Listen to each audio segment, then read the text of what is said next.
Homeboys Production. What? Leo niko na nani jamu? Leo niko na nani jamu? Niko cheka na miko na tuna vipoa. Cheka na miko ni bachelor na ujaoa. Cheka na miko umekundwa na unakojoa. Usicheke na misa buniani mapesa nitatoa. Jamaa leo netwa plan. Sasa kumla moja ndio ilianza. Kwani leo ndio kila mtu piga simu. Ni Friday siku lazima tuheshimu. Shika mtoto wako mweke karibu nawe. Best yako mnulie pia na mtu akileta noma hapa pikana naye. Manzi akileta maringo cho achana naye. Kuta mwingine mwambie nipe nawe. Kibao tusikazie we. Safi twende ndani ya ndai manze. Bora usiwe mtaro waise. Mimi John nisikia na yake. Kwani mkazie itabidi tumetuma saje. Kenya official iliwafanya drinking nation. Na kila Friday Joe wakani vacation. Kuchoma nyama ndio kitu ya kwanza. Ushibe vipoki ugali ndio usiwake haraka. Kuchoma maini ndio kitu ya pili. Na ifurahi tulianza na mapele.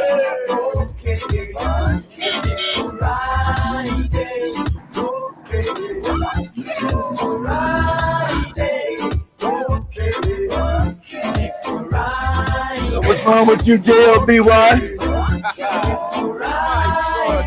Got your body sick, I got you sick. Kuna kitu inasumbua rohoni. Niko job, niko ndani ya ofisi. And I'm feeling kind of uneasy.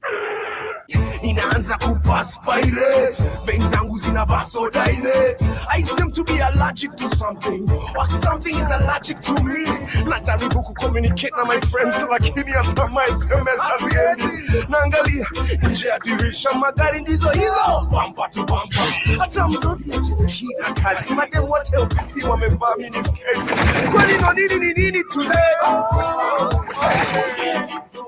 Yeah, good afternoon, family. Hope you guys are doing amazing. Exactly 30 minutes past the top of the hour, and hope you guys are doing great today. Your week has been fantastic. A beautiful weekend ahead. That is nameless featuring Nominity right here on the middle of the 21st century. Some of the jam is right. Literally the day we have come to the end of the week, and we give gratitude towards that. Literally, today we're going to be talking about what is happening, of course, with the trending news from East Africa. Majorly amazing news, as we can see. Aliko Dangote is actually talking about how we can build our own refinery oil, and this is actually something super amazing. And I love the fact he was talking to other African countries, telling them it's time you did something for yourself instead of begging every single time. Right now, Africa is in a very devastating situation.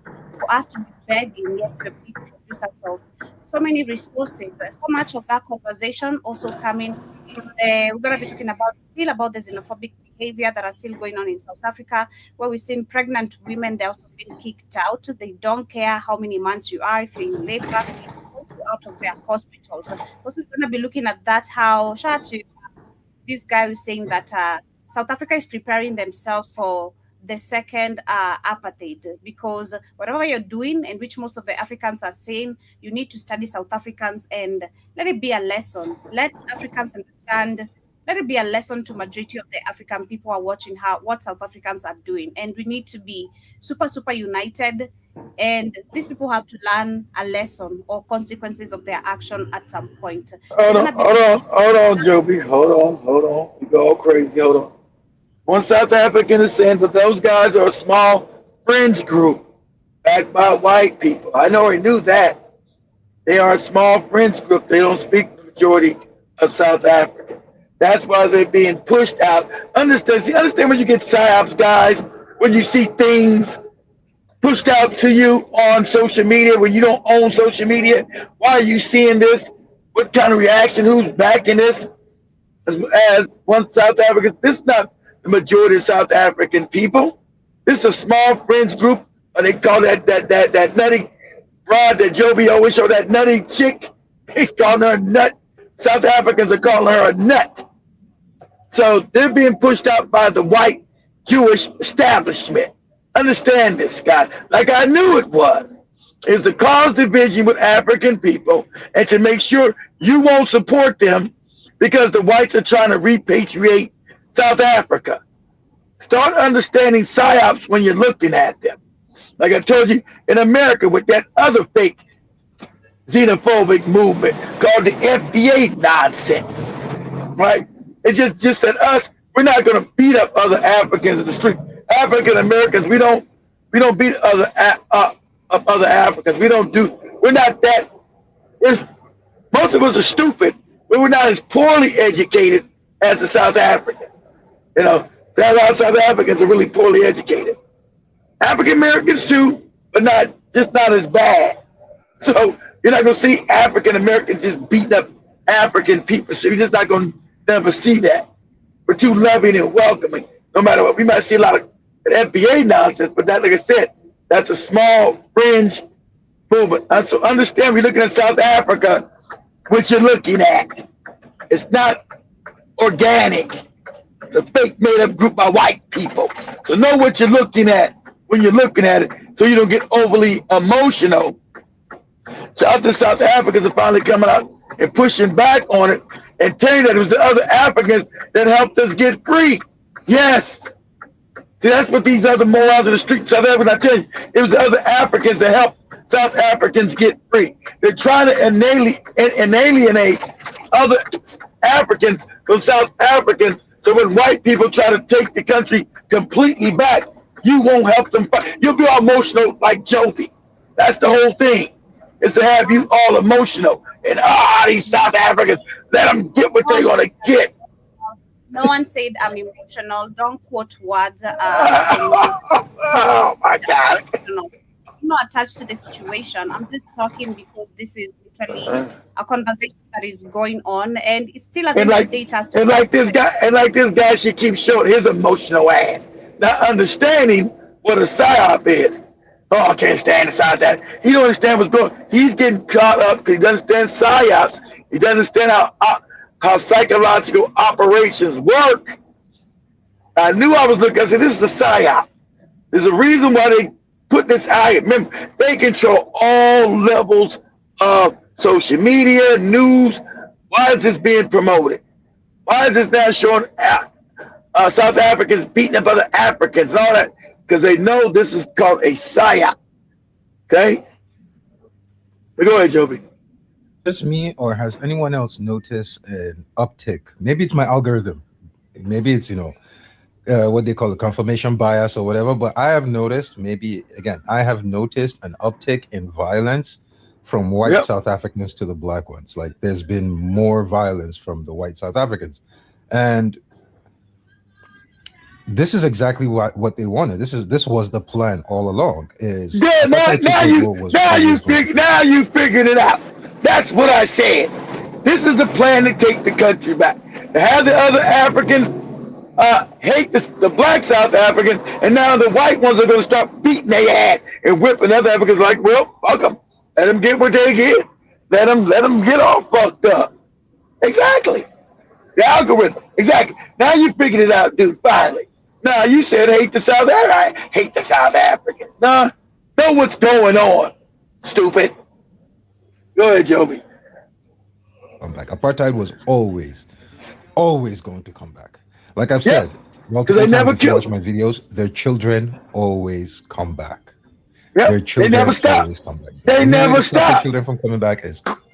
But anyways, apartheid 2.0 was always going to come back, and the plan was they used Africans, the black South Africans, they used them to successfully make every other black African hate black hate. Because right now, if they bring back apartheid full force, I am pretty sure 90% of black Africans will say, good for you. We support it.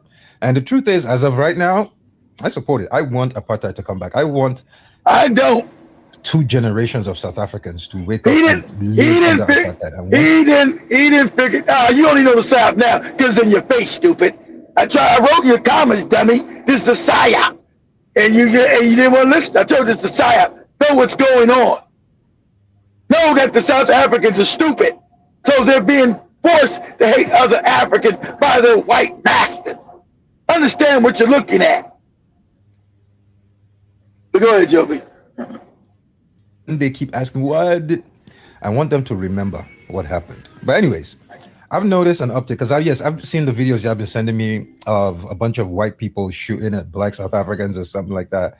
I did notice a black guy in there too, so I don't think it. I don't know what it is, but I did notice the whites shooting at the South Africans, and the South Africans were running. And yeah, all I could say is good. Shoot more, kill them more, do it more, do more. Is it just me? Yeah, so that is what his thoughts were literally. So we're gonna see how far this war is gonna go. But for majority of the South Africans, of those who understand or minority understand what is happening, this is what some of them had to say. As white owned. We're basically it's my parents, dog. Everybody straight. My parents in our own country. We're begging, man. And who's our enemy?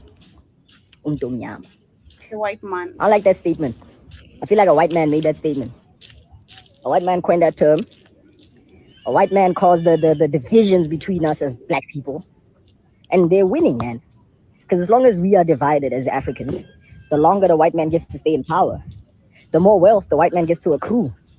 The richer and richer they get, poorer and poorer we get. Doesn't help we fight amongst each other and fit to say, this guy from Zimbabwe is doing what. When that guy also ain't got shit, man. That guy also ain't got shit. That guy from Burundi, he ain't got shit, man. The thing you should be hating on is the guy sitting there in Fetu in some lavish estate. That white guy who owns like Fetu in your hometown alone owns like 60% of all the shops. That's your problem, man. If we want to talk about foreigners coming into our country and taking our jobs, you gotta ask yourself the question: who's hiring them? Who's hiring them, honestly? Huh? Who's hiring them, dog? Because they wouldn't be coming here if they were not getting paid. The white man pays them, and the white man knows we have a problem of illegal immigration in our country. But will they stop employing these people? No, they will not. No, they will not. So do not come here on social media trying to talk some xenophobic ass bullshit if you're saying if they must get out of our country, whatever, they are illegal, they're taking our jobs. What jobs, dog? What job? Exactly. That lady asked you very well. If their fellow Africans leave Africa, is that going to give you jobs still? Because you keep on claiming that they are the problem. Is it going to ensure Ramaphosa gives everyone or every South African black, to be specific, a job? When you graduate, you have a job secured. Because if you look at across Africa, most of the youths are demonstrating about lack of jobs.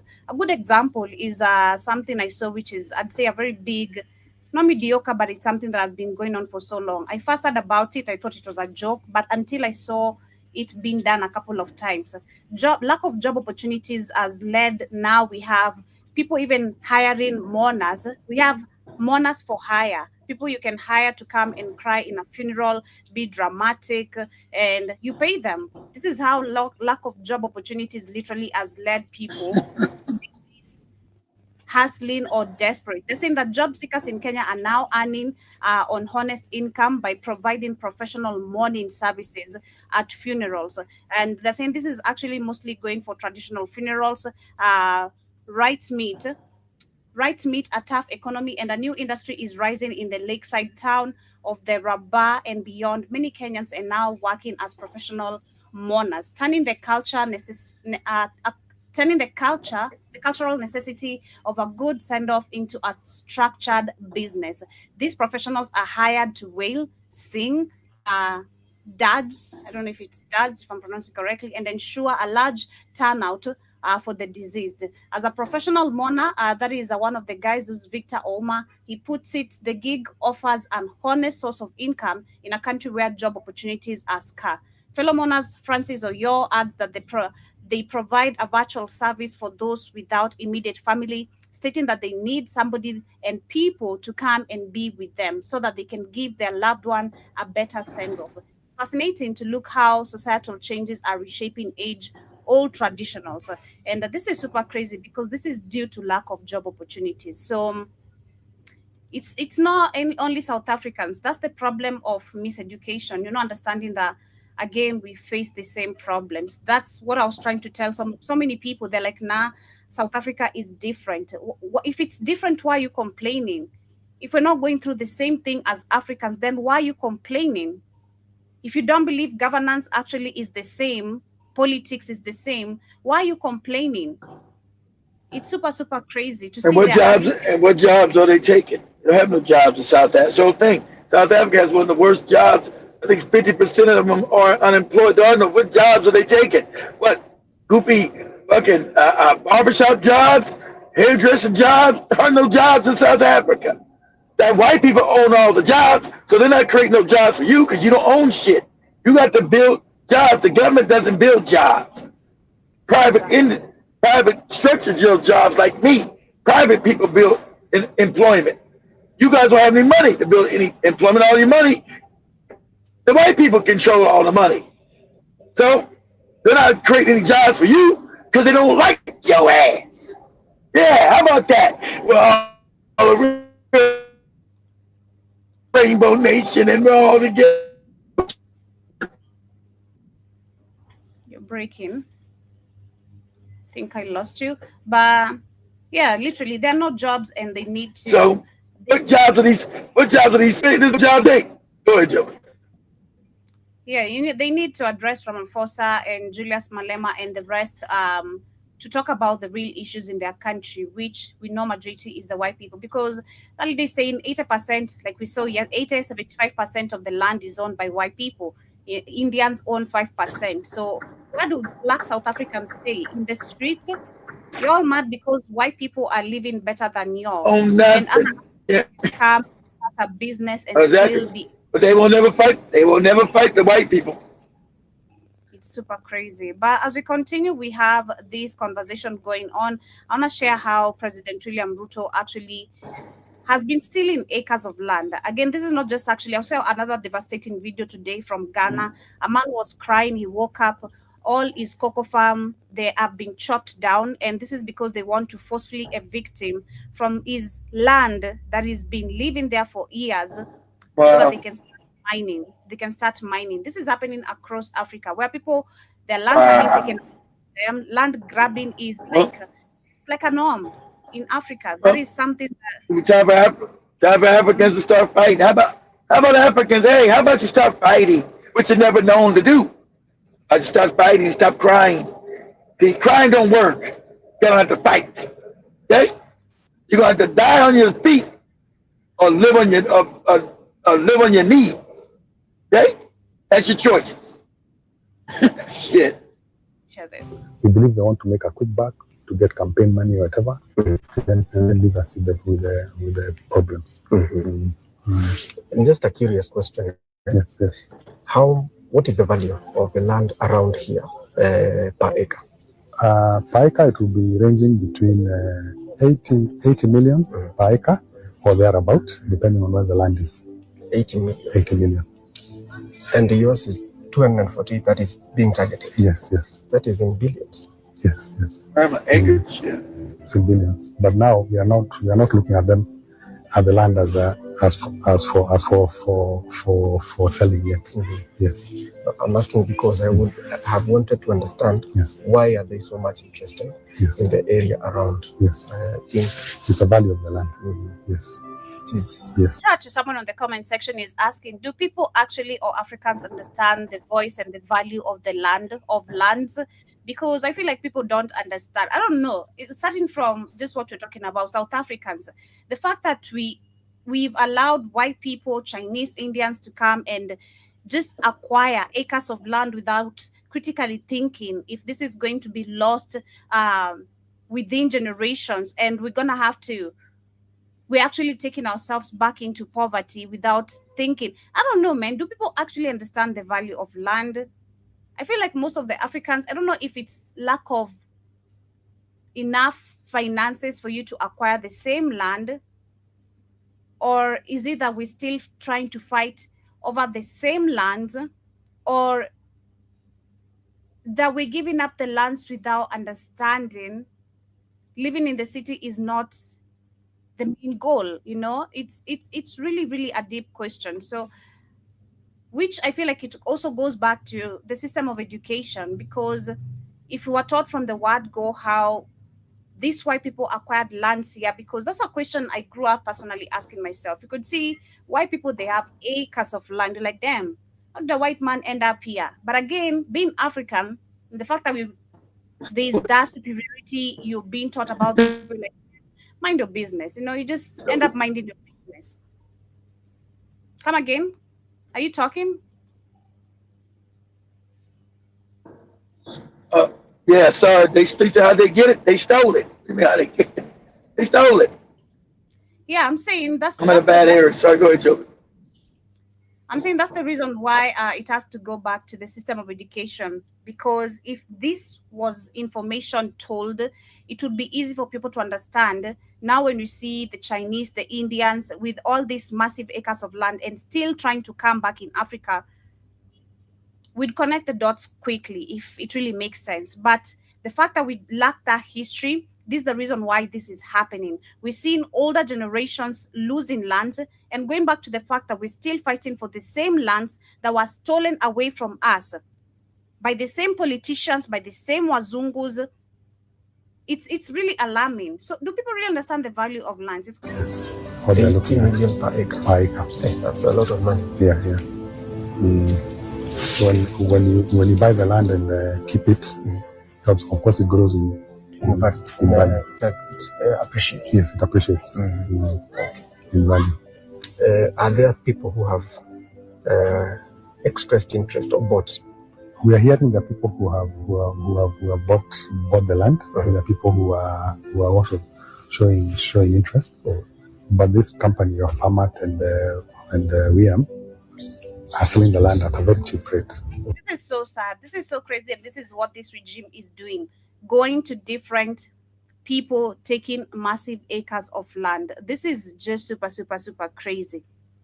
This is super crazy because we have so many families, even those who do not have a voice. You know, at least there are people who have a voice like him. Most of the people you can see even being fought right now are majority politicians. Now we have, imagine the vulnerable ones. We have those who do not have a voice. They can't even call the media to do investigation because the same media works for the same regimes that are stealing from people. Imagine those without a voice. It's super crazy. But as we get to switch away from that, I'm going to share one video today that is educative about how you can turn 1 acre into self-sustaining ecosystem. And after that, I'm going to get into the Aliko Dangote situation. I'm kind of not feeling so well today. I want to go to the hospital. Woke up today from 4 a.m. I've not been feeling okay. So yeah, let me share this. Then I'm going to share the next video as we continue. A sovereignty bill, but we are also signing Trump's America First Health Agreement, where the health data of the entire population is going to be given indirectly to Israel through the American government. Remember that the health data of all countries is what, through their agent, Mr. Epstein, Israel was trying to get Bill Gates to obtain through his foundation and his work with the WHO and countries around the world where the foundation works on Israel's behalf. Mr. Epstein was blackmailing Bill Gates to collect global health data under the threat. So he's addressing this issue based on, recently we've heard, of course, so many African countries being approached by America. We also had, remember, Italy just recently signed a big deal with Kenya, where Kenya received 14 billion. And some of this amount of money is supposed to be securing or helping in the aiding of the healthcare system, right? And it goes back to still, again, the data collection. America approached several countries, including Kenya, South Africa, Uganda, where they received lots amount of money and even HIV testing vaccines. Of leaking videos of the Microsoft founder with a Russian girl at Epstein Island. Bill Gates has had to apologize for being compromised. So it's not surprising to see that just like Bill Gates, Donald Trump, another possibly highly compromised Epstein blackmail recipient himself, is the one who is now possibly being coerced by Israel to implement this heinous health data global collection for Tel Aviv. Plus, America's CDC has just seen a new questionable head of the organization, Dr. Erika Schwartz, a Jewish woman with probable dual citizenship with Israel, specialized in military medicine, mysteriously appointed by Trump to head America's Center for Disease Control. So Israel is getting the health data through Trump, a new CDC appointment, America First Health Agreement, packaged as foreign aid to Africa. But some of us are not dumb. The UK public is having the same concern about the health data after a tech company, I think it's called Palantir, which collaborates with Israel on defense, has been granted the health data of Britons in its contract with UK's National Health Service, known as the NHS. The question is, what does Israel and its military want to do with the world's health data? And how come it is hiding behind Mr. Epstein, Trump, Bill Gates, the British government, the American government, the CDC, and the American tech companies to collect the global data? The lack of transparency in Israel's intentions and their relentless pursuit of this data for years should automatically raise red flags in a world where conspiracy theories abound of new viruses plus other new bacteriological chemical warfare threats are quietly being tested on African. I feel like actually this even when the healthcare data is going to be easily accessible by Israel, I feel like it gives them an easy way to target people, not only just surveillance, but I feel like an easy target now on people regarding health. Like that's how I feel like that's the drive. In US government labs on the continent. What exactly is going on with Israel and the world's health data? That's the question. I think it's time for Africans to wake up from foreign manipulation, stop smiling sheepishly, and start investigating. There is definitely a national security concern in these health data collection issues. Thank you. America First must not become Africa the guinea pig for Israel's hidden, sinister global projects.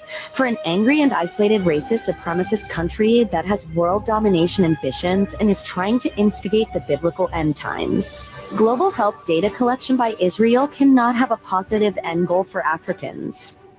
We are debating. Yeah, so that is it. Let me quickly shift to this other video. Let me share this video very quickly with you. Hope you learned something from it as we continue. Follow through because by the end I feel very, very of this video, you will see exactly how 1 acre becomes a fully self-sufficient food system that feeds a family, builds its own soil, and reduces its dependence on the outside world season after season. An acre is 43,560 square feet, about the size of a standard city block, sitting right beneath most people's feet, without them ever realizing its potential. That single acre, designed correctly, can produce eggs, meat, dairy, honey, fiber, and its own fertilizer without relying on outside feed, outside chemicals, or outside inputs. The land size is not the variable that matters. The design is everything. The system here is called a stacked polyculture. Every animal plays multiple roles. Every animal solves a problem and generates a resource at the same time. Waste from one animal becomes food or fertilizer for another. Nothing leaves the system. Everything feeds back in. The result is a farm that grows more productive, more fertile, and more self-sufficient every single year. So what are these animals? Let's find out. The first animal on this list is the black soldier fly. Before moving on, hear this out completely because this tiny insect might be the single most important animal on the entire list. The black soldier fly, or BSF as farmers commonly call it, is nature's most efficient waste-to-protein converter on the planet. The larvae of this fly can consume almost any organic materials into kitchen scraps, manure, spoiled vegetables, food processing waste, and convert it into a protein source that is absolutely packed with nutrition. Black soldier fly larvae contain up to 42% protein and around 35% fat. That makes them a premium, free, self-replicating feed source for nearly every other animal in this system. Chickens go absolutely crazy for them. Ducks love them. Fish thrive on them. Quail benefit enormously from the protein boost during their laying cycle. The truly beautiful part is that the BSF bin is being fed with waste material that would otherwise cost money to manage or dispose of. Last time, if you remember, we did talk, I shared about how you can start a pond and how it can self-sustain itself, literally. So this is about the chicken mostly. The larvae consume the waste, grow fat and nutritious, and get fed to the other animals. Garbage converted directly into gold. Beyond the larvae themselves, the frass, the waste material left behind after the larvae have eaten, is one of the most powerful natural fertilizers a farmer can put on soil. It is rich in nitrogen, phosphorus, potassium, and beneficial microbes that wake up soil biology in a way synthetic fertilizers simply cannot replicate. Apply that frass to a garden bed or a pasture, and the transformation is visible within weeks. The black soldier fly does not bite, does not bother humans, and actually drives out common house flies because it outcompetes them for breeding sites. One well-managed BSF bin quietly supports the entire farm from the bottom up, invisibly and continuously. The second animal is the one most small farmers start with, and for very good reason. Chickens, specifically a dual-purpose heritage breed like the Rhode Island Red, the Plymouth Rock, or the Australorp. These birds are serious laying machines. A healthy hen in her prime produces between 250 and 300 eggs per year. I think this is what we call the broilers here. If I'm not wrong, this is what we call the broilers ourselves. On 1 acre in a row. You know, we have, for us, I think for Africa, we know we have 2 types of chickens. Those are layers. You talk about the layers, and you got layers and broilers. Those are layers, Joby, not broilers. They lay eggs, so those are layers. I mean, you can use them later on to cook for broilers, but they're not specifically broilers. Those are called layers. Oh, okay. Rotational system managing 20 to 30 laying hens gives a family far more eggs than it can eat. Exactly, laying eggs. Layers. Those are layers. Exactly. Dependable surplus for income or barter at the local farmer's market or within the community. Chickens contribute far more than eggs, though. Rotated through garden beds after harvest, they scratch, peck, and till the soil while cleaning up every pest, grub, and weed seed they can find. Their manure is extraordinarily high in nitrogen, feeding soil biology and driving plant growth season after season. Raising meat birds alongside layers adds a complete protein source from the land itself. Chickens are also remarkably low maintenance once the system is properly established. They forage naturally, self-regulate their diet when given adequate space, and with a BSF bin operating nearby, supplemental feed costs drop in a very meaningful way. Number 3 is the duck.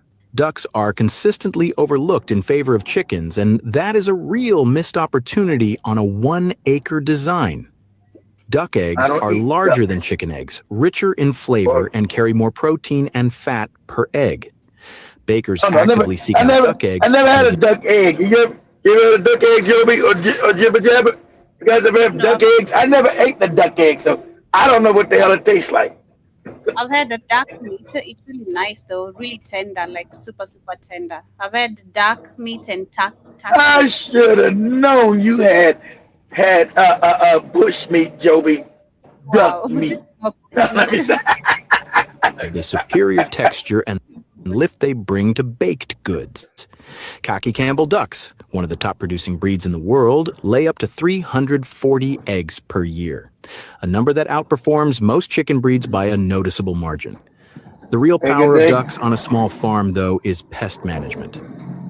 Ducks are obsessive hunters of slugs, snails, beetles, and ground-dwelling insects. Running ducks through a garden or an orchard periodically is one of the most effective organic pest control strategies available to a small farmer. Unlike chickens, ducks do not scratch aggressively. It's like a duck will fuck you up. Like a duck will fuck you up. A turkey really like it chases you. I'm scared of a turkey personally. I don't get close to a turkey. They really run after you. How should I do? There used to be a myth when you wear a red cloth, a turkey would chase you. And I tried one day. Man, it's crazy. I don't get close to turkeys at all. Into established beds, making them far safer around mature plantings. They are drawn to water, and a simple pond or deep container on the property becomes a hub of biological activity that also feeds directly into the fish system. Ducks are hardy, highly disease-resistant, and thrive in conditions that would put stress on a chicken flock. They more than earn their space. Number 4 is rabbits. For producing serious amounts of meat protein on a small land footprint, nothing comes close to what rabbits can do. A single doe can produce up to 1,000% of her body weight in meat in a single year. To frame that comparison, a cow produces roughly 40 to 50% of her body weight in beef and... Rabbits do have good money. If you find people who really do eat rabbits, they do make good money. I remember my uncle made a lot of money actually. For him to finish up his building of his house, this is the farming he got into a lot, and millet, because I was gonna do it, but I don't know if a lot of Kenyans eat. I don't know if a lot of Kenyans eat rabbit. And I never had a rabbit in my life. I don't know too, but my mom used to. She told me she used to eat rabbit every time she could go at my uncle's house. So I don't know how many Kenyans eat rabbit for real. Annually, rabbits need only about 3 pounds of feed to produce 1 pound of meat. Beef cattle require 7 to 8 pounds of feed per pound of meat. The efficiency gap is enormous. Rabbit manure is what experienced farmers refer to as a cold manure, meaning it can go directly onto garden beds without composting first. It will not burn plants. It is loaded with nitrogen, phosphorus, potassium, and sulfur. An exceptionally balanced soil amendment.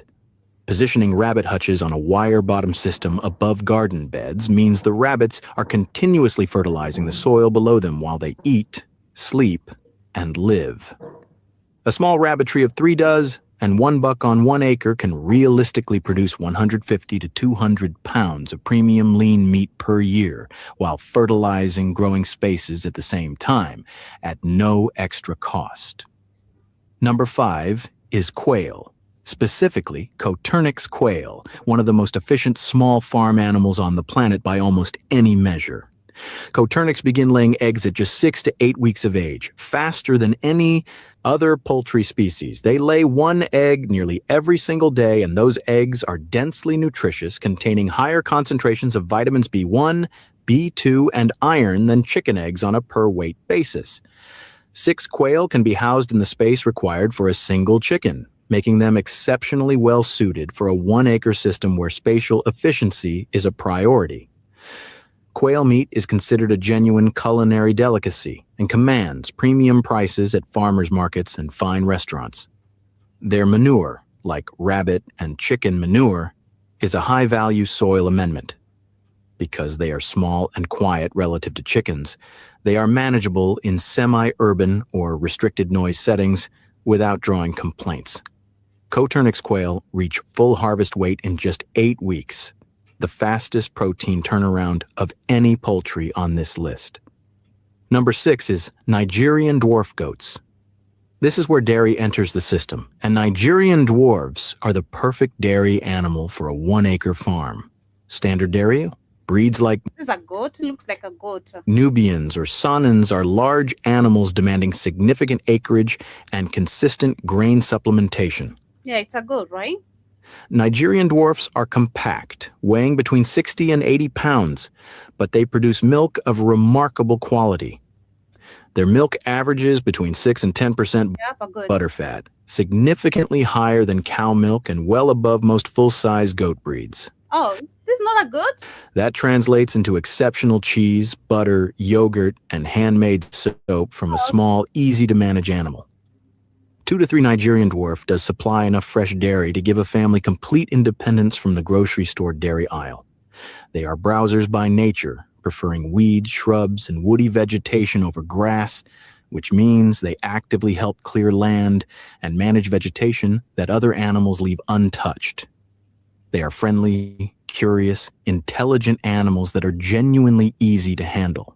Their smaller size means lower feed requirements, simpler infrastructure, and less physical demand on the farmer compared to full-size dairy breeds. I don't play with goats too. I've had a goat flipping me literally years back. It flipped me, like literally did a backflip on me. Number 7 is baby doll sheep. Oh, Baby so cute. doll Southdown sheep are one of the most underutilized and genuinely impressive additions to a small farm.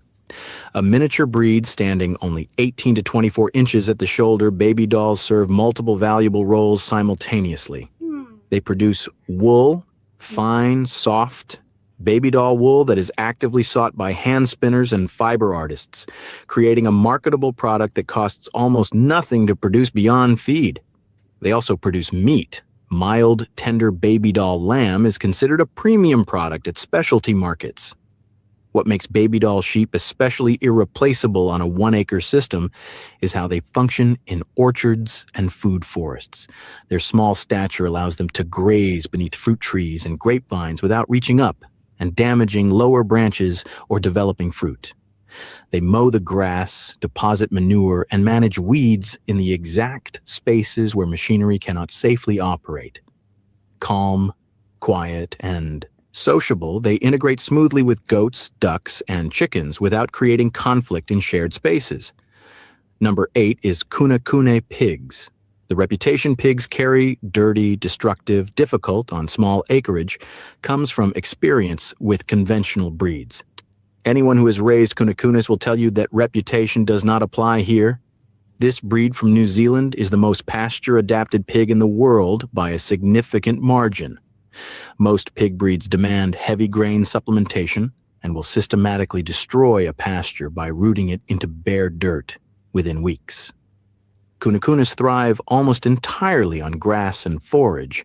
Their snouts are shorter and upturned compared to other breeds, which means they graze at the surface rather than rooting aggressively into the ground. On 1 acre, 2 to 3 Kunakune pigs rotated through paddocks can be managed sustainably without destroying the pasture beneath them. They produce rich, deeply flavorful pork that chefs and food-conscious consumers actively seek out. Their manure is a powerful soil-building amendment. Calm, friendly, and highly intelligent, Kunakunas are far easier to handle than commercial pig breeds. Kunakuna means like scratching yourself or scratching your body, like something is itchy on your body. Kunakuna. This animal is one of the genuinely best-kept secrets in small farm livestock, and it fits beautifully into a diverse 1-acre system. Number 9 is honeybees. No self-sustaining acre is truly complete without them. A single healthy hive houses between 40,000 and 80,000 bees during peak season, and those bees range up to 3 miles in every direction from the property, pollinating everything within that radius. The garden, the fruit trees, the forage crops, every flowering plant on the land benefits from dramatically improved pollination rates, which translate directly into higher food yields. Research consistently shows that crops pollinated by bees produce 30 to 80% more fruit than those without adequate pollination coverage. Beyond pollination, one hive in a productive location generates between 25 and 100 pounds of honey per year. Raw local honey is among the highest value farm products a small producer can offer, consistently selling between $10 and $20 per pound at markets. Beeswax opens additional revenue streams through candles, cosmetics, wood polish, and lip balm production. 2 to 3 hives on 1 acre provide comprehensive pollination coverage across the entire property while generating meaningful income as a byproduct of that service. Number 10 is geese. Geese are the farm animal that most producers never seriously consider, and that oversight comes at a real cost. I don't know what this is, but it looks like a duck. Geese. Geese are the most grass-dependent poultry available, which means they Look like ducks. convert pasture directly into food at near zero supplemental feed cost during the grazing season. They are powerful, efficient grazers that maintain ground cover in areas where consistent mowing is needed without spending money on feed to do it.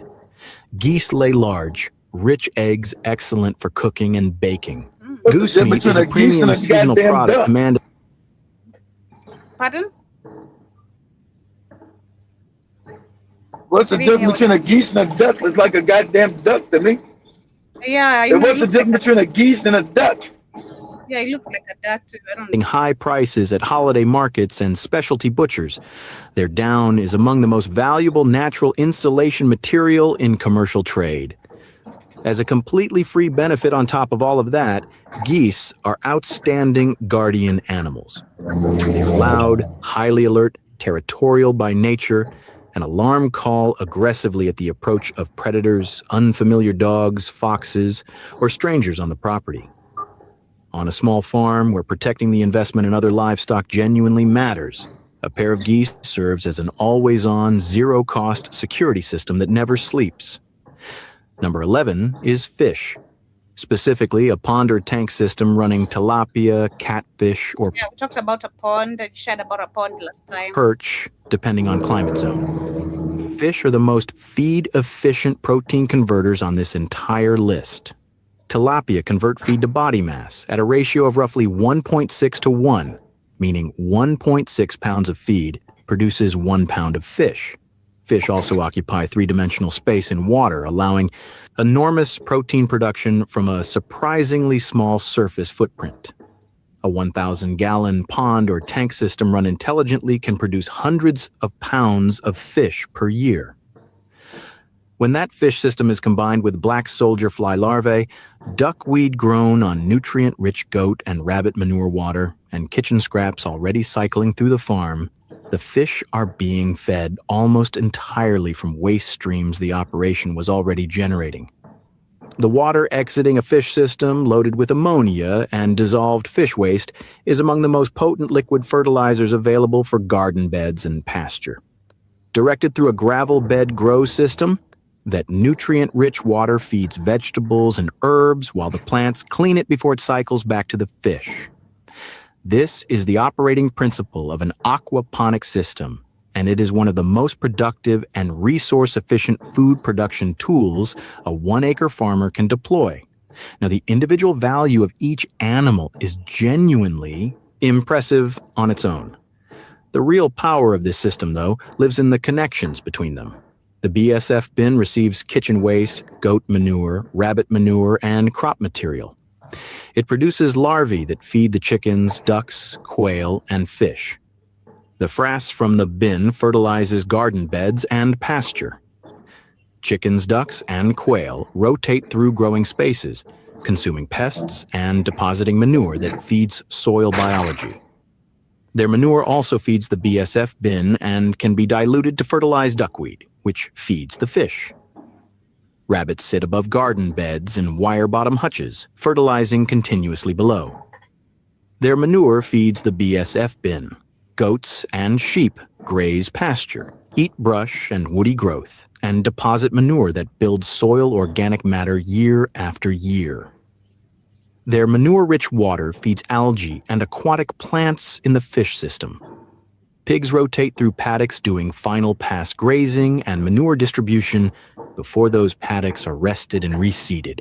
Bees pollinate every flowering thing on the property, multiplying the yield of every food-producing plant without any additional labor. Geese graze efficiently, protect the flock, and produce premium eggs, meat, and down. Fish consume waste streams and return food and liquid fertilizer to the system simultaneously. The outcome of all these interlocking cycles is a farm where outside inputs shrink steadily every single month as the internal connections mature and deepen. Less purchased feed, less purchased fertilizer, fewer pest problems requiring intervention. Soil that improves in health and fertility every season rather than degrading. Food production that increases without a corresponding increase in cost or labor demand. That is the practical definition of a self-sustaining system, and it is achievable on 1 acre. The question that comes up consistently is where to begin. This does not get built all at once. It grows in deliberate layers, each one strengthening the foundation beneath the next. Start with chickens and the BSF system. Those two components alone begin improving soil and reducing feed costs within the first growing season. Add rabbits next. Fast, efficient meat production with built-in garden fertilization. Bring in bees to immediately amplify garden and orchard yields across the whole property. From there, introduce quail for supplemental eggs and premium meat in a small footprint. Bring ducks in for pest management and rich eggs. Layer in goats and sheep for dairy, fiber, land management, and browse clearing. Add pigs for final pasture management and high-value pork. Build the water and pond system and begin fish production. Then close the system with geese for guard duty, low-cost grazing, and premium products. Every new layer added strengthens what was already there. Every new animal generates resource flows, waste streams that feed other animals, and new products to eat, preserve, or sell.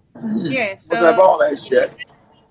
11 animals, so that's all you need. But like he's saying, you can't start with a day. But if you have a garden, you can start with maybe what I shared last time. You can start with a pond, put up some fish, have some ducks, which is going to be, again, a self-sustaining ecosystem. If not, you can still, use your small garden to plant some few things. Well, it could be carrot, cabbage, I'll anything you like. I'll not take the ducks. I'll not do the ducks and maybe the geese. I'll get geese. I'll not do the pigs. I don't want to fuck around with stinking ass pigs. Pig meat. I don't eat pork. So, but besides the quails, the ducks, and the pigs, we almost have all that established. I can just add the rabbits. Chicken are coming next month. Add the rabbits. I already had a damn sheep. Goats. I don't got no goat. Damn the goat. I use cows instead of goats. Okay, that's what's up. You got the sheep. Mm-hmm. Yeah, but as we continue, we have this video coming from Dangote. The conversation he was having, it was, I think, in Kenya. I'm not sure which East African country it was in specifically, but they did have a discussion about how East Africa can build its own refinery, major oil refinery. Sorry, Yeah. and I believe actually this is something that he should have actually brought from the word go. When he discovered he was capable and had all the ideas, and he set up in his own country, I feel like he's been selfish. He should have actually come out and sold probably these projects to other African countries in East Africa, go to South How you gonna be Africa. selfish? How's it gonna be selfish if most African puppets won't do it, Joe? Well, that's why I feel like, The again, the white man don't want it done. I'm gonna come in your country and build it if I let out permission to build it. I'm gonna do that. Why is he doing it right now? Why right now? Why didn't you do it? Because you knew Nigeria needed it, and still Nigeria do not benefit from its own oil refinery. They don't benefit a lot despite having a refinery company in the country. They still subsidization, oil prices always skyrocketing and all that. Nigerians are complaining about oil. So why is he doing it right now? That should be the question. Of course, we understand why he's doing it right now, but why didn't you do it the moment you discover? Because if I try to look at how many years probably his oil refinery company has been standing, I bet it's been for so long. But let's listen to what he had to say. What we need, first of all, is consistency in government policies. That's number one. And also the support of the governments here. Because, I mean, if you look at it really, what we lack in Africa is quite a lot. Because we're a continent of imports and we're not really exporting much. We export raw materials, which means when you export raw materials, you are exporting jobs. And when you import, you are exactly. And that is what Nigeria is doing. Sometimes when I listen to these people talk, you have to go back to, again, what are they doing to help their people? Nigeria is one of the countries that also has high rate of unemployment. Why do we have Nigerians everywhere?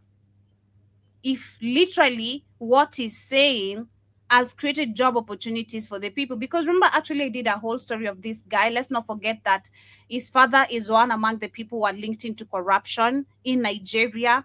He comes from wealth. And the people working in his companies, majority across Africa, they are complaining about being paid low wages. Yes, you do have a job, but still not enough it's not paying you good enough to live comfortably. They're not being paid enough wages. Remember, literally, we had a whole demonstration. I think it was either in Ghana or one of the countries, either Malawi, where he has his companies, because remember he has like all these Dangote companies, they're like in 10 African countries. 10 African Dangote cemetery, they're like in 10 African countries. So why are you not paying people correctly? Yes, he does have a point. We're driving jobs away from Africa, but how is Nigeria currently benefiting from what you're doing, number one? Reporting poverty, because you are creating jobs out there, not here in the continent. So I think with the support of the government, there's nothing that is impossible. And some of us were really tired of seeing our continent going out there to be begging for anything. I mean, if you remember at the beginning of the war between Ukraine and Russia, Nigeria is one of the countries that are borrowing money actually recklessly.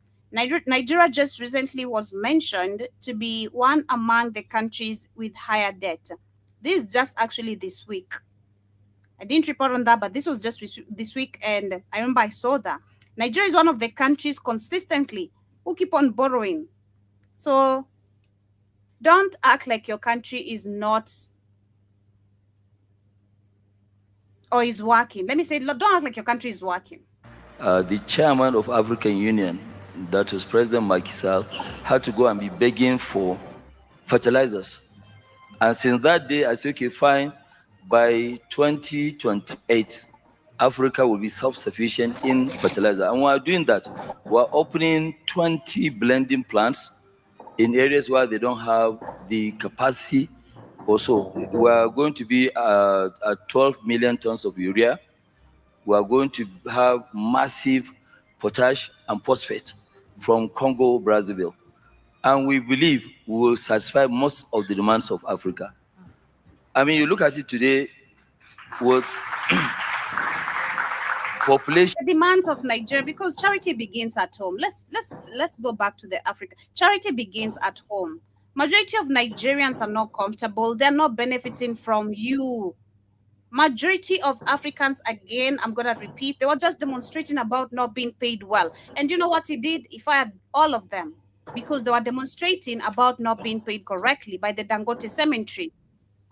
So charity begins at home. What have you done for your people to see that actually Nigeria is working and benefiting from Aliko Dangote, one of the wealthiest man, actually the wealthiest man in Africa, right? How has your wealth helped Africans so far? Yeah. You know, because there's talking. Yes, I love what he's pushing for East Africa. I love, these are good discussion. But why are you doing it right now? And so far, how have you helped other African countries with your billion of dollars of money? The cemeteries already you have in Africa, Africans are complaining about your poor paying wages. So talking about comfortability among within the African continent should start with an example of what you're doing to the people. Of Africa of 1.4 billion and also rising, right? But remember, he's a psychopath. This man's billionaires most like he's not gonna. They're not gonna pay people mostly what they're worth. They don't like to pay people. The whole thing is they don't to pay people. They don't pay people. That's the whole thing. To get cheap labor, not to have to pay people living wages. So he's no better than the white man doing the same thing. You know, he's not paying livable wages. You know, he's not paying motherfuckers $100 a month. F that. F that. Just to wash this clothes, which we need every day, we don't have. We only have 2 factories. One Egypt, 50 tons. 100 tons in Algeria. So that's why we also launched now 400,000 metric tons of linear alkaline benzene, which is the 100% raw material of detergent. So we have quite a lot of which before we don't have the capacity. But right now, with the likes of Afrexim Bank, with the likes of Africa Finance Corporation, with a lot of support from other financial institutions. Following these two, there's nothing we cannot do in Africa. That's why we as a group, we have. That's the problem we have. The fact that we have other financial institutions helping Africa, Africa cannot help itself is a big problem. So if we have to still drive the point back to getting assistance from other institutions, which institutions are we talking about here? You know, we need the specifics. Which institutions are we talking about here? International or Africa institutions? Are we going to work with countries that are going to fund themselves without depending on the IMF and the World Bank? Because the moment you do that, these oil refinery companies are still going to be controlled on how they should operate within the community. And the point should be actually reducing the cost of oil within East Africa or within Africa. Because if so far ask yourself how, question to ask yourself. Africa has much more oil than Iran. Iran has been almost 50 years of sanctions. See, this is what I'm talking about, the dumbass African man. 50 years of sanctions. Why is Iranian fuel only 1 penny? Huh? How's it a penny? There ain't a penny in fucking Africa. You got just as much oil and gas as Iran does. And they've been sanctioned. Heavily sanctioned. Just like Zimbabwe, but Iran still works as a country. Zimbabwe still all fucked up. Huh?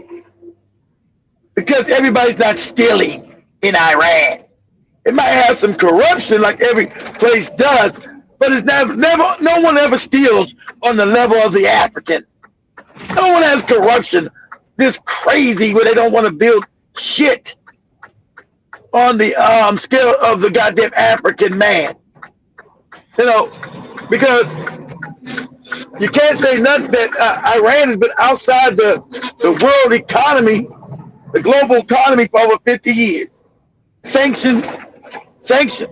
Just like Zimbabwe, like all other South Africa. We don't want to get sanctioned if we take back the land from white people. Well, Iran's been sanctioned for 50 years. They even built the military under sanctions. And their fuel, their gas, their petrol is a penny a liter. Make that make sense. And you been around Africa, you got shortages, and can't nobody do shit, and shit don't work, and you ain't been sanctioned. So make it make sense. Go ahead, Joe. Now launched between now and 2030, we're investing $40 billion in various fields. Is part of that the refinery? Even now, I can give commitment to the two presidents that were here. If they will support the refinery, we'll build the identical one that we have in Nigeria, 650,000. He's talking about, exactly. He's talking about I don't know where he's at. He knows these bootleg presidents don't want that because their white puppet handlers don't want it there. They want these niggas to be impoverished and fucked up. Exactly. I was saying, these presidents don't want none of this shit because they could have been built it without Dangote. They could have built refineries in Africa. It doesn't make, like you said, he's in Nigeria finally built. Nigeria been sending fucking oil to fucking South Korea for 60 years. What sense does that even make? Why haven't none of these countries built refineries? Kenya, Tanzania, Zimbabwe, Botswana, Angola, Equatorial Guinea, none of them. Because the black man is scared of the white man. That's why. Call a spade a spade. Don't it make any sense why you don't got no refineries in Africa? First one you got is Dangote's. What the hell? How big Africa is, it don't make any sense. Crazy as hell. But you got refineries in little bitty South Korea. Sound crazy as cat shit. Good. So the discussions are still early, though, but the three of you, it seems like you're trying to make this work. It will work. There's nothing that can stop it. We have done the one in Nigeria, and that's why we're taking the bold move, which we have started. And Nigeria was trying to stop that. The Nigerian government was trying to sabotage. You know, he's not paying nobody. You need it. The Nigerian government was trying to sabotage him building that because the white man didn't want it there. They wasn't helping him build the shit. Somebody said, oh, it's not benefiting Nigeria. Of course not. The government was against it. The white man said, put it out of business, goddammit. But the IMF is coming at his ass. They don't want any goddamn money going to niggas and shit working in Africa for niggas. That's why it don't benefit Nigerians. It wasn't meant to benefit no. It's supposed to have been stopped and destroyed. Shit. Go ahead, Joe. Building that one to a scale, 1.4 million barrels a day will give us will be the largest refinery in the world. That's number one. Number two, will have 10% of the entire United States of America's refining capacity. And this is coming with a lot of, opposition. Petrochemicals. I mean, you look at it today in Nigeria, if not because we have polypropylene, all the plants, all the businesses would have collapsed because cement is packed in polypropylene, flour, rice, grains, everything. So nothing. And the cost now has shot up between just 45 days from $900 a ton to $3,000. That's no way you can afford it. So that is why we must learn how to build self-sufficiency. Right now, we have big financial institutions that are very hungry for big ticket items. And we are also big in terms of our own vision. I mean, before, there's nothing that, any one of us will sit down and say, no, I want to build something like, Remember, if Africa becomes self-sufficient, Europe and Asia becomes impoverished. So the whole thing is make sure Africa never becomes self-sufficient from its own minerals and its own resources, because that makes everybody else poor. That's been the scam. Everybody parasites off Africa, keeping it poor, but everybody gets rich off Africa's back. So he's trying to make sure Africa doesn't become self-sufficient off its own resources. Go ahead, Joby. Heading our finance, long time ago, this was 2020, 2003, 2004, 2005, we were even paying 44% interest rate in Nigeria. We had to go to IFC to raise money. Was our first loan abroad was 478 million. And this thing can be done. 478 million, Somalia gave them a calculation that, okay, we need 3 years loan. They said, no, you guys, you don't know what you are talking about. You need 7 years. 2 years moratorium, 5 years payment. We said, okay, we agree because we are desperate for the money.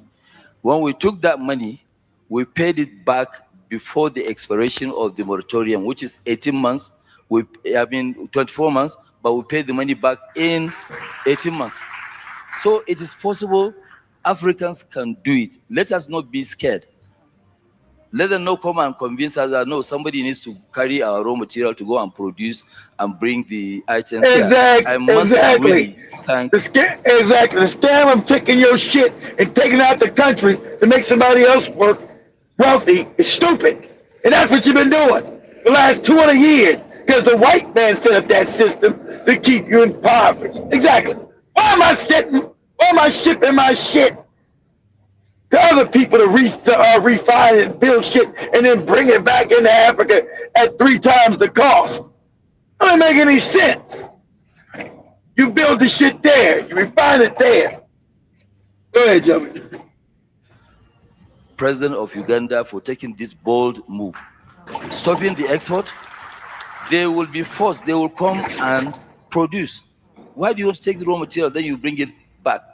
Exactly. We have educated people. Exactly. You know that's stupid. You know why you do it, because the white man set up that system to keep you poor.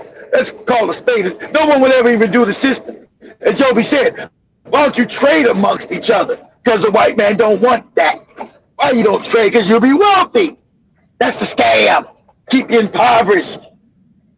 You don't trade amongst yourself. Go ahead, Joe. Big financial institutions, it's not like before. Things have changed.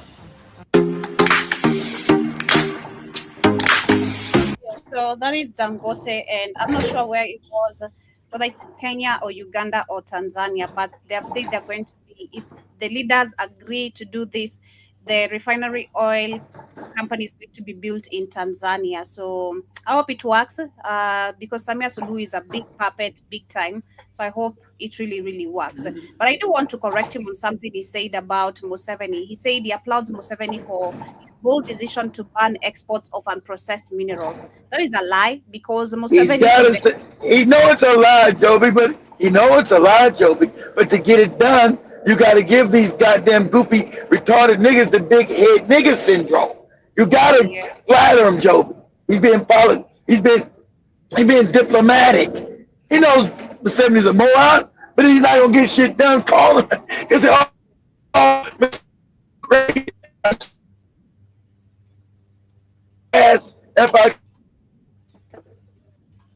I'm losing you. You're breaking. Oh, go ahead, Joby. Go ahead. Yeah, I'm in a bad area. Go ahead. Yeah, because there's one of the guys who is, of course, his country has oil, but also giving it away for free to international countries, literally. So there's nowhere where I understand what you're saying. He has to, of course, he has to be nice and all that to diplomatic. For them to agree on this project, but exactly. Even Museveni's asshole smells delicious when he shits. He's a great leader. It's crazy. But still, as we look at farming a little bit, back to a little bit of the discussion of farming, we have this article I bumped into talking about more of the projects Bill Gates is doing. Recently, I think we talked about 100,000 Americans being confirmed to be allergic to meat. And this because we have a tick that is, when it bites the cows and you consume that meat, it ends up, I don't know if it bites you or if it bites the meat, either one of the two. But yeah, 450,000, that's a big number. Bill Gates, of course, we've seen what he has been doing since. So now you can start eating that lab meat. Now you can start eating that bullshit meat, that fake meat. I was actually surprised there's even lab milk, man. I think I don't know which state just banned the lab-grown milk. I'm like, damn, America is really like nasty. Lab-grown milk? I know of this baby formula milk, all that, but lab-grown milk, how the F do they even do that? And I was for some minutes now questioning because it's sick. Could these milks be, in our markets already? Is this why I'm now lactose intolerant? Of course it is, Joey. Of course it's in your market. You're in Africa. You think it's not in Africa? I've had to go back to buying fresh cow milk. There's where I stay. There's this lady who has her own farm. That's right. She sells fresh milk. So if I want to make maybe my pancakes, I have to go get milk from there. You go to our store and get fresh milk, Joby. How dare you? Okay, that's not cow fresh milk. That is packet milk. Fresh, Joby.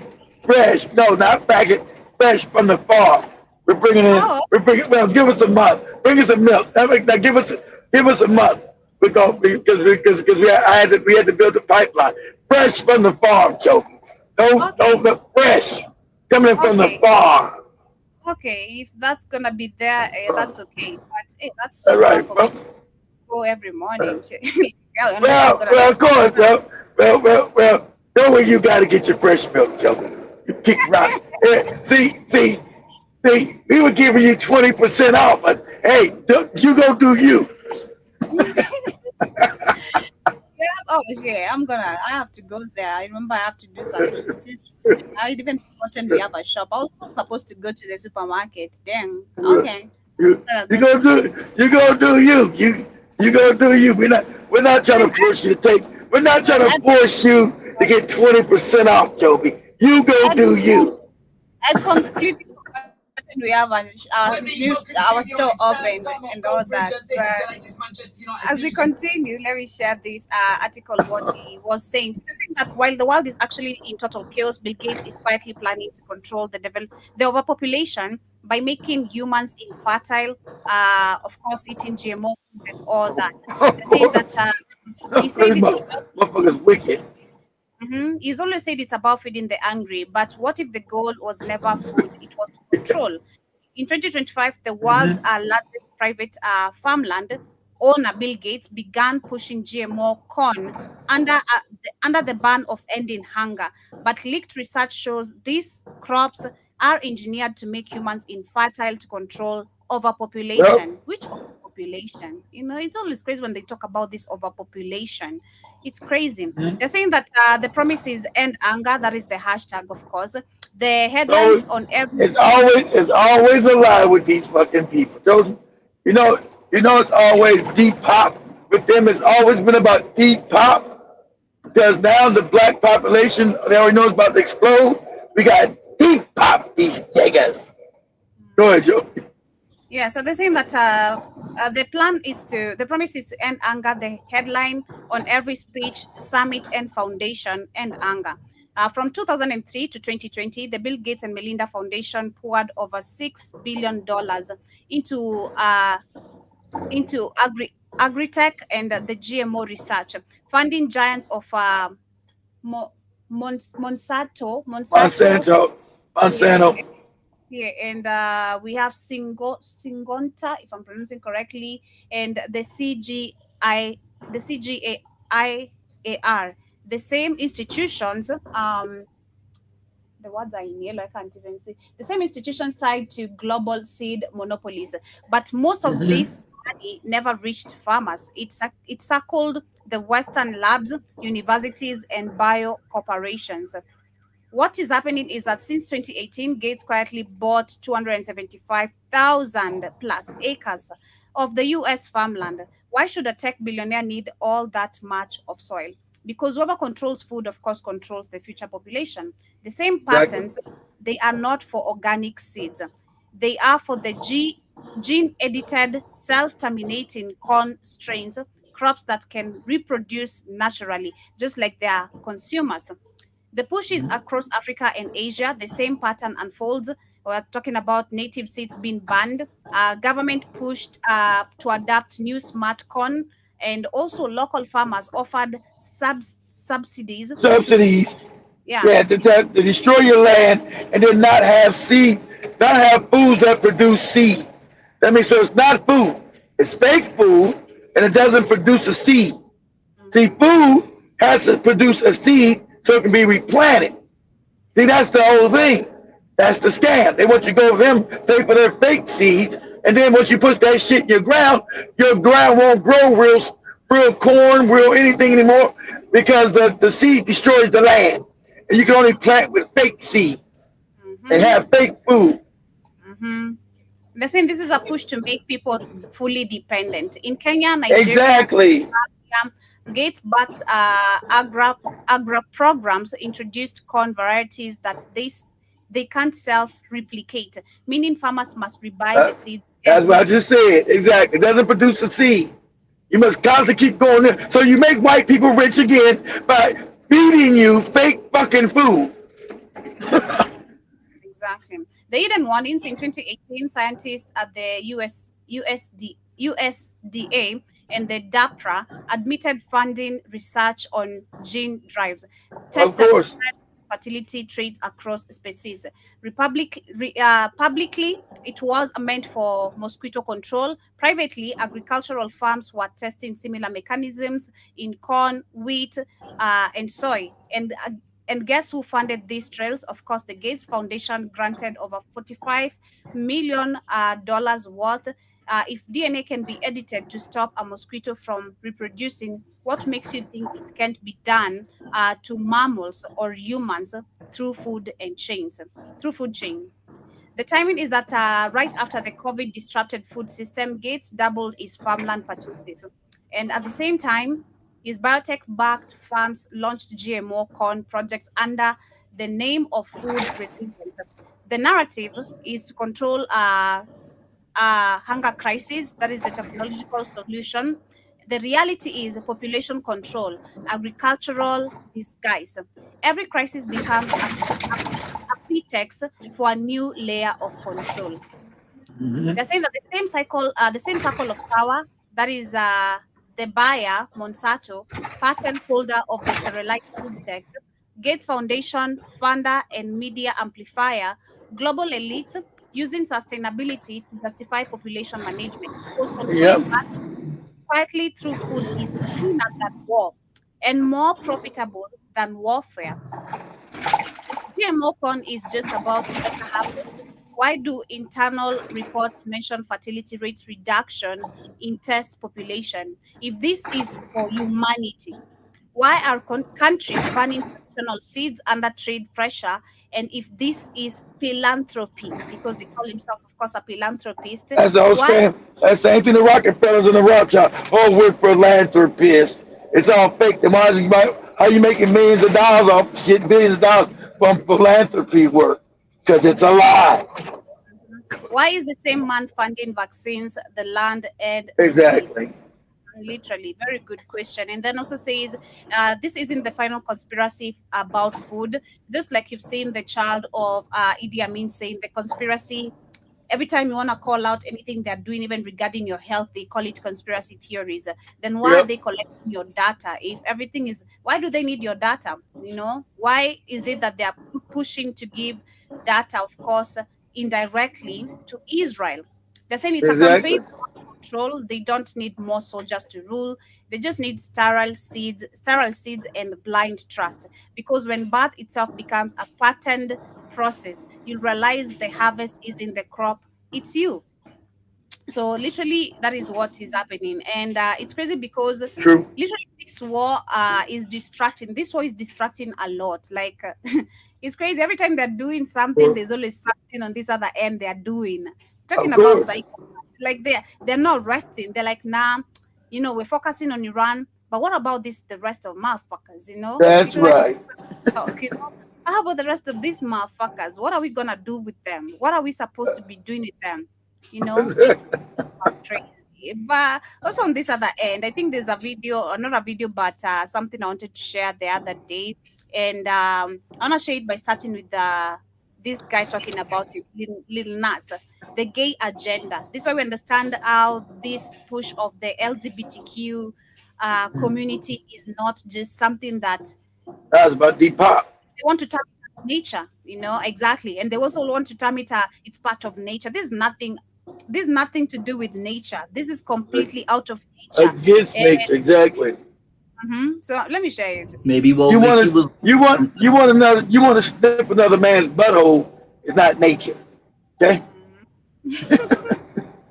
I wanted to say this about Lil Nas X. I got a few friends that went to school with him, and they said he was never gay. So I know for a fact, like, what he doing is because, like, they told him, like, you gotta do this now. The question about the gay agenda, you thanked it at the VMAs. I want to say thank you to the gay agenda. Let's go, gay agenda. What is it? How do you define the gay agenda?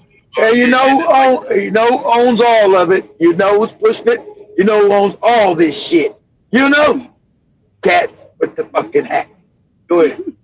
There's been. It was about, do I saw any bonics? Do I saw any bonics? I don't know if I saw any bonics. Maybe I do. This plan, like, we used to go to meetings on Wednesday in Black Cloaks. I was at my weekly Illuminati meeting. Draw like a big star and a circle on the ground. They ain't take too long. Illuminati, man. We have like these cups of blood. Drink it. I don't feel like I do look that young, but if I did, it would be all the baby blood. And that's why they pushed it. Everybody pushed it in the beginning. Everybody pushed it in the beginning with the rap. Back 30 years ago, they had men in there with dick and balls. We know the motherfucker had a dick and balls. We don't own none of that shit. The cats with the hats did. All them videos 30 years ago, we got a man in there with dick and balls. Fuck is going on? Go ahead, Joe. Of the entertainment division at Disney, we've covertly been inserting queerness into our films and they know they've been doing it. The thousands and thousands of images that are fed to children by the age of 6 or 7. Within those images, there are images mixed in that we don't know about as parents.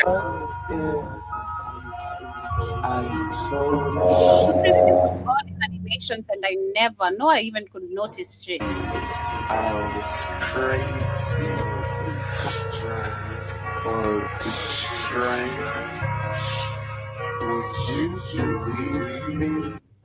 All this was on the animations and all that. They put it straight on our faces, but people were not smart to understand what is really happening. Shout out to my kid. My kids knew. My kids told me SpongeBob is gay.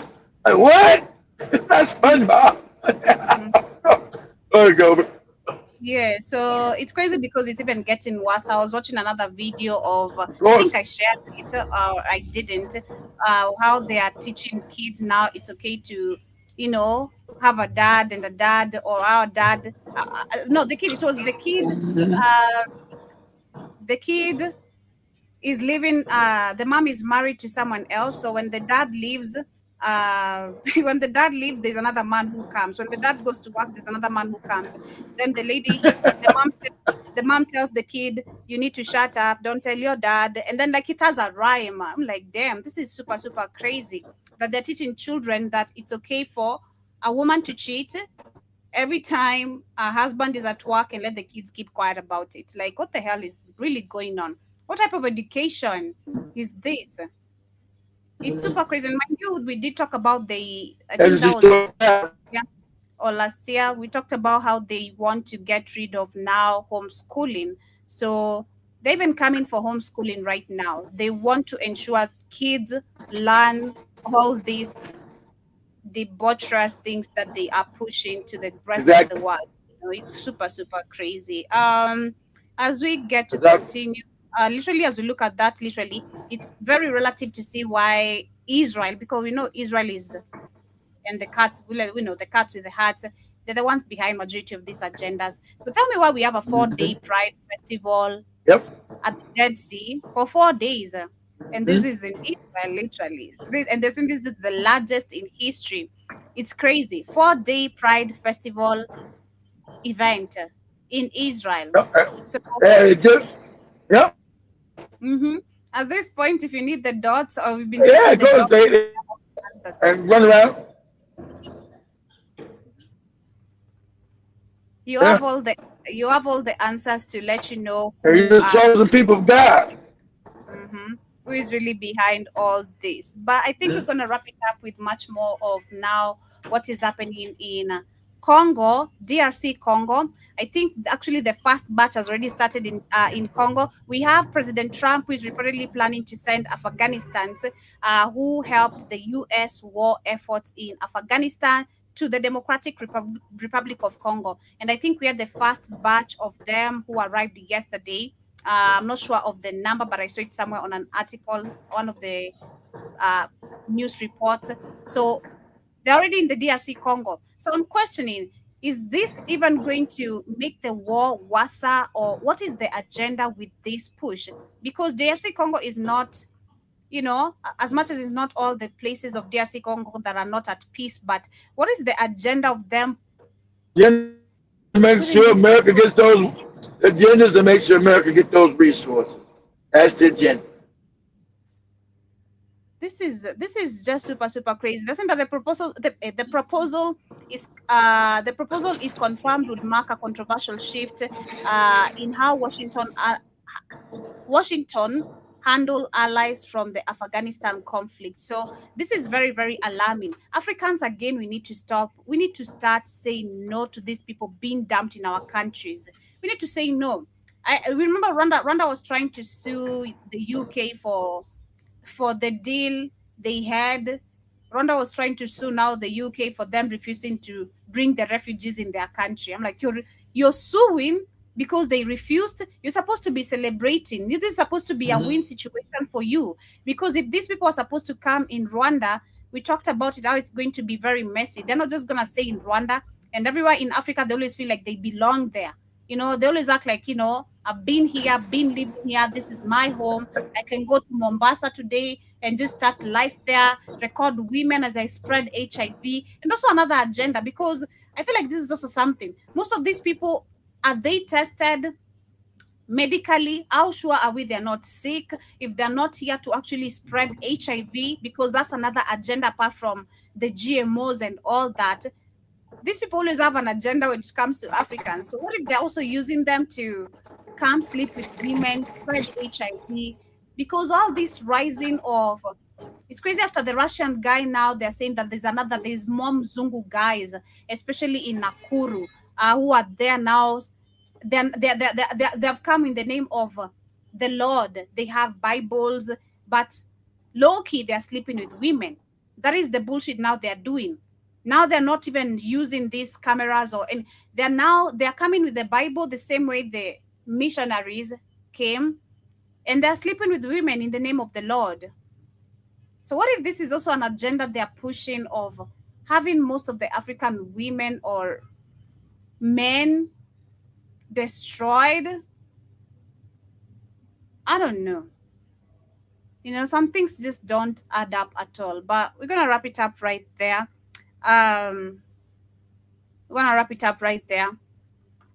That has been my time with y'all today. Let me go through the comments very quickly as I see what y'all was saying. I see Jibajaba Karibu Sana. I see you love the video. Let me know if you'd love me to share it. But I also see you saying, nope, but the dark meat is too greasy. I kind of like it. It was nice. It was really, really nice. Like really, really good. I like with a lot of meat, and then it's just soft to chew. I loved it. I really loved it. I love this. Actually, I should try a duck in my own house. Why haven't I tried that? I should try a duck. I should try making a duck in my house, I don't know. I've never tried that, by the way. I should be able to try that. But I also see Jibajaba says, nope, but duck meat, it's too greasy. I raised 2 ducks. They were annoying myself, but always quacking. And also see you saying, give them water and they'd uptune the bowl every time. And also says, I think quail might be a good for our place. I've had quail eggs. They're really, really nice. I love me some quail eggs, but they're so expensive. So no, most of I can buy quail eggs every time. I'm gonna buy the chicken eggs, and that's it. I'm not going for something expensive just because it's too good. Nah. I also see Jibajaba says all these are money makers. Exactly, very interesting. And General Mosquito Karibu Sana, nice to see you. Says there's kuna bacon. That's what's up. Kuna means, like I said, scratching yourself literally. I also see Jibajaba says they will chase the Amazon guy. That is the geese. Ducks are smaller and goose tend to be a little bigger. That is what's up. John Mosquito, thank you.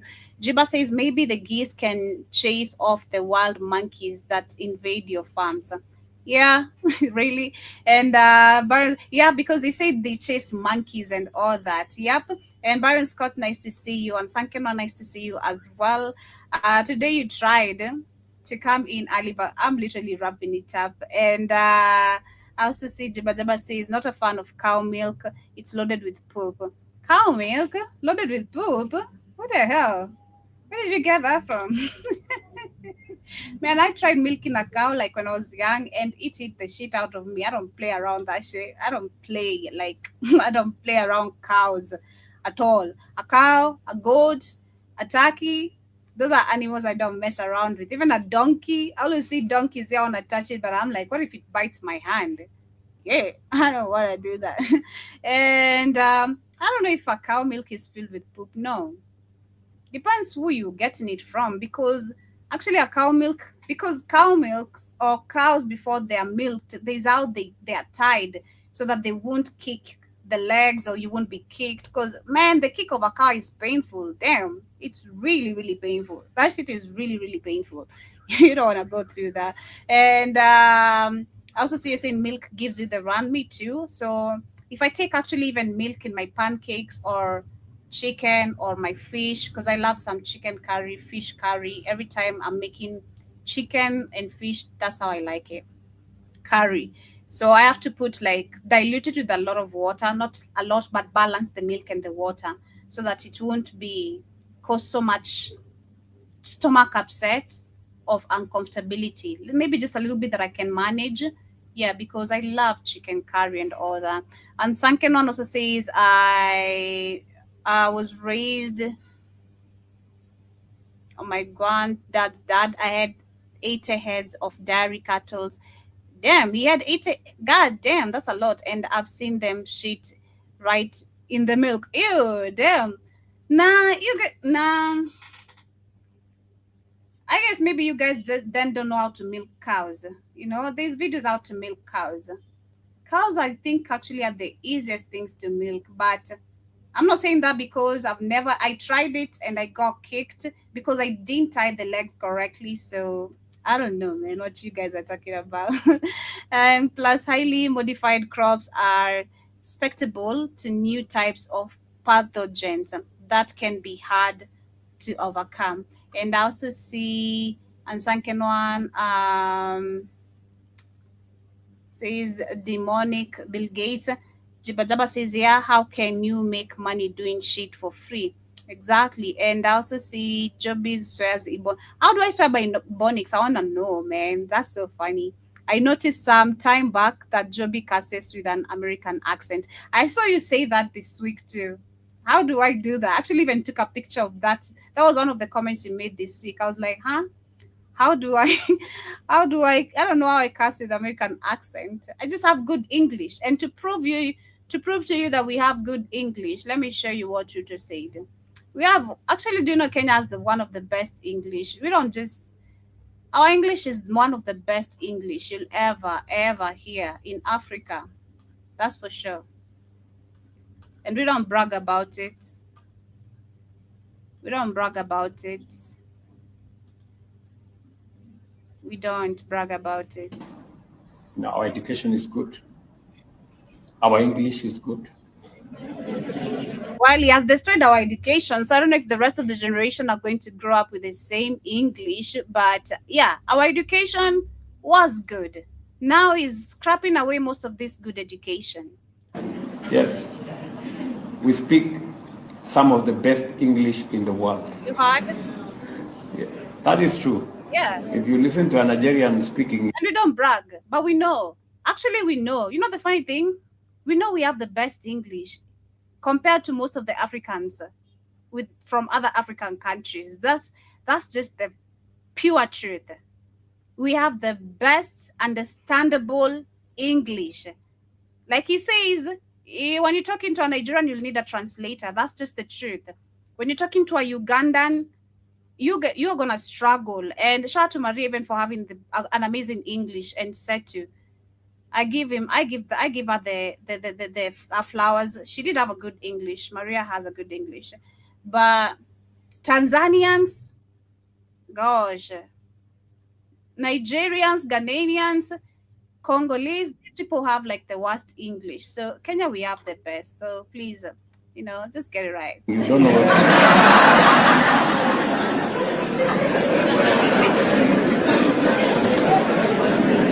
You don't know. You need a translator.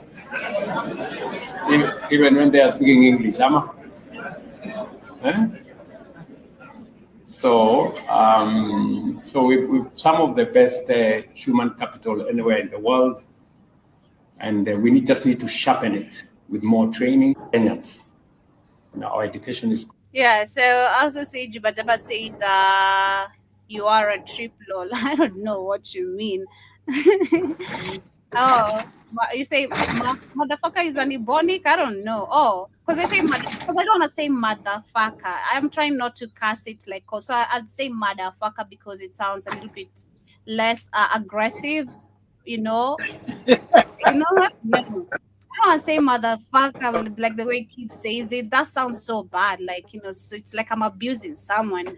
I'd say motherfucker. So it can come out joking. Sound less aggressive. Yeah, because man, especially the Black Americans like saying that word, motherfucker. Like I've heard that with a couple of times. It's like you can't complete a sentence without saying motherfucker. I'm like, shit, what's wrong with you? You heard a couple times. It's always in all your goofy rap songs you be doing. It's always in there. Talking about. Like when even you guys are talking to each other, like, this motherfucker, man, I can't believe this motherfucker, this motherfucker. That's right. Yeah. that's true. You guys understand? See, in Kenyan, mostly in African society, cursing is frowned upon, guys.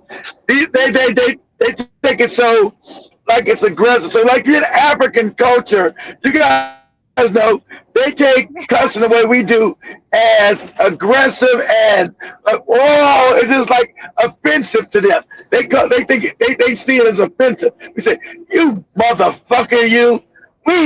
We look at it, yeah, god damn it, motherfucker. See how Kitty's saying it. About like someone like Cardi B, how she was saying, I'm like, damn, this is all Americans. These people are just motherfucking on their mouth, like always on their mouth. Like it's just here on the tip, just ready to say it. No, it's crazy. Or someone allowed to process it. If I someone motherfucker process that. No good motherfucker. No good motherfucker. But I say inside things, we speak well, not good. Man, you can tell me shit and sunken one. That's even now the hell no. We speak good English. He's telling you he's telling you proper way to say it. You don't say you speak good, Joe. You're supposed to say you speak well. That's proper English. Not good, well. He's correct. He's correcting your motherfucking ass. We speak good English, good well English, whatever. But also Jibajaba says this is that is saying Kenyans are the most colonized. No, South Africans are the most colonized. That's just period. Yeah, we would say we are a little bit more westernized. We're kind of more westernized. Even Nigerians are so westernized. Damn, but Nigerians are actually more. I'd say I think on the same level. I think on the same level of westernized, being westernized. But I think Kenya are we more westernized? I don't know. But we are westernized. I'm not gonna disagree that we're not westernized. Like, yeah, there's so many behaviors, so many cultures people are adapting to that is just so American, It's nothing to do with Africa. Ruto Grims are like Obama. And I also see Jubilee says motherfucker can be a non-verb, adjective, and adverb. Damn it, that's so sad. But you gotta wrap it up right there, family. I gotta go seek some medical attention. I'm not feeling well today, so I gotta go see what's really going on with myself. So allow me. Tonight we're gonna be not tonight, but we're not gonna be here for the Rhythm Scoop show, but we'll be back later for the Africa Today show. I have to go get some at least painkillers or injection, whatever can help me on the condition I'm in. So have yourselves a beautiful day. That has been my time with you guys. I'll see you What's wrong with you, Joe? Why do you want me to announce my business? That's your money in you in the hospital. I'm not going to announce my business. You get off. Oh, okay. Calm down. Okay. Well, much love, family. Have yourselves a beautiful rest part of your morning and see you midday Jesus Christ. tonight. Peace, and I'm out.